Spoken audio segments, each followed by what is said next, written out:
पाकिस्तान के पीएम के भारत दौरे और सरकार की तरफ से उनका स्वागत को लेकर बीजेपी से लेकर समाजवादी पार्टी तक विरोध हो रहा है।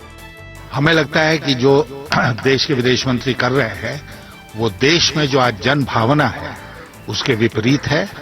देश नहीं चाहता है कि इस प्रकार की कर्टसी पाकिस्तान के प्रधानमंत्री को उपलब्ध कराई जाए।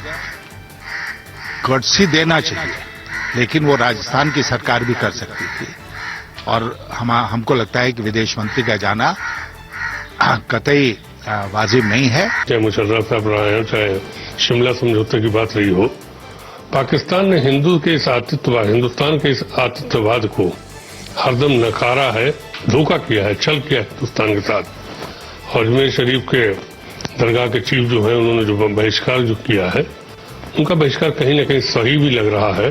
हालांकि कांग्रेस नेता कह रहे हैं ये राजा परवेज अशरफ की निजी यात्रा है, इसका विरोध ठीक नहीं है।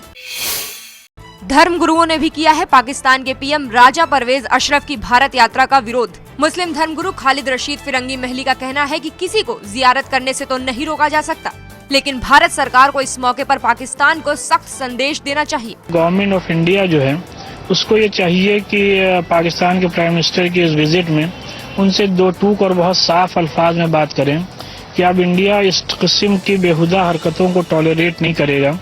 अगर हम लोग खाली मीठी जबान बोलते रहेंगे तो पिछले 60 सालों की तारीख हमारे सामने है, तो इस तरीके से हम पर बार बार हमले होते रहेंगे।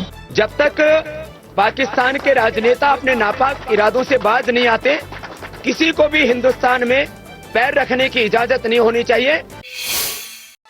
सीमा पर पाकिस्तान की ओर से बार बार युद्ध विराम के उल्लंघन को सेना प्रमुख ने गंभीरता से लिया है। सेना प्रमुख ने पाकिस्तान को साफ शब्दों में चेताया है कि हमने कोई चूड़ियां नहीं पहन रखी हैं। उस टाइम हमने अपना कंसर्न बता दिया था, ये पॉलिटिकल डिसीजन है तो गवर्नमेंट को डिसीजन लेने दीजिए। इसके ऊपर मैं एक चीफ टिप्पणी नहीं करना चाहूंगा।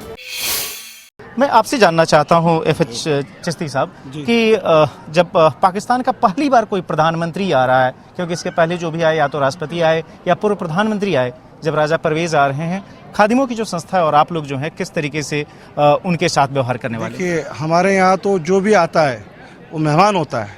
मेहमान के लिए धर्म, जाति या देश विदेश नहीं देखा जाता। मेहमान का जो वेलकम होना चाहिए वो वेलकम करते हैं। जब हमारा पूरा देश उसको बुला रहा है, इजाज़त दे रहा है आने के लिए, तो हम दरगाह के ऊपर उसको रोकने का राइट नहीं रखते हैं। और हमारा सिर्फ दरगाह के खादिमों का काम दुआ करने का, मुल्क में इत्तेफाक, मोहब्बत और मुल्क की तरक्की का काम है। जहाँ तक हम लोग करते हैं, दुआ ही करते हैं, और दुआ के अंदर कोई राजनीति या कोई पक्ष, कोई विपक्ष नहीं होना चाहिए।